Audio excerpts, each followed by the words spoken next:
भारत में प्रथम आम चुनाव हुआ था वो 1952 में होता। क्वेश्चन क्या आएगा कि भारत में सबसे प्रथम आम चुनाव कब हुआ था? 1952। ठीक है। चुनाव में लगभग 17 करोड़ लोगों ने अपना वोट दिया। टोटल जो वोटर्स थे जिन्होंने वोट दिया था वो टोटल कितने थे? 17 करोड़। 90,000 मत केंद्र बने थे जहाँ पे चुनाव होता है, यानी इलेक्शन कराई जाती है, जहाँ पे लोग जाकर वो वोट दबा देते थे। टोटल कितना बना था? 90,000। और लगभग 62 करोड़ मत पत्र छापे गए थे। जिस ballot paper, total ballot paper कितने थे जिस पर वोट छाप करके और उस पर डाला जाता था उस समय, तो वो थे 62 करोड़ बैलेट पेपर थे, मत पत्र।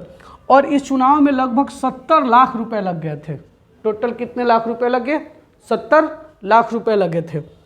लोकसभा के 489 सीटों के लिए और 1800 यहाँ पे लोगों ने अपना जो था चुनाव लड़ने में हिस्सेदारी लिए थे। यानी टोटल अगर सीटों की बात करें तो 489 सीटें थी उस समय, 489 सीटें। और अभी जो सीटें हैं 2019 में कितने हैं? 543 सीटें हैं।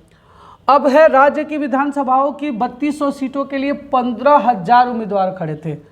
3200 सीटें थी विधानसभा के लिए और टोटल जो कैंडिडेट खड़े थे वो कितने थे? 15,000 कैंडिडेट ने अपना भाग्य आजमाया था, यानी वो लोग खड़े हुए थे कि हमें वोट दीजिए।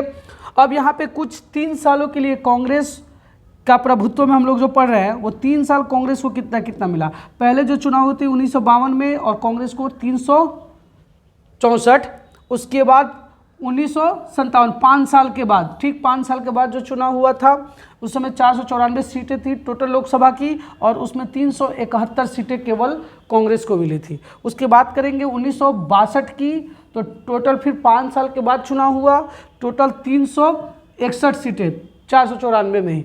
अब बात करें कि अभी करंट की बात थोड़ा सा लिख दिए ताकि आप लोग जान जाए। करंट में 2019 का जो इलेक्शन था उसमें 543 सीटें थी। अब देखिए 2024 में होने वाला है तो क्या होता है। उसके बाद 303 सीटें केवल बीजेपी को मिली थी और कांग्रेस को 52 सीटें मिली थी।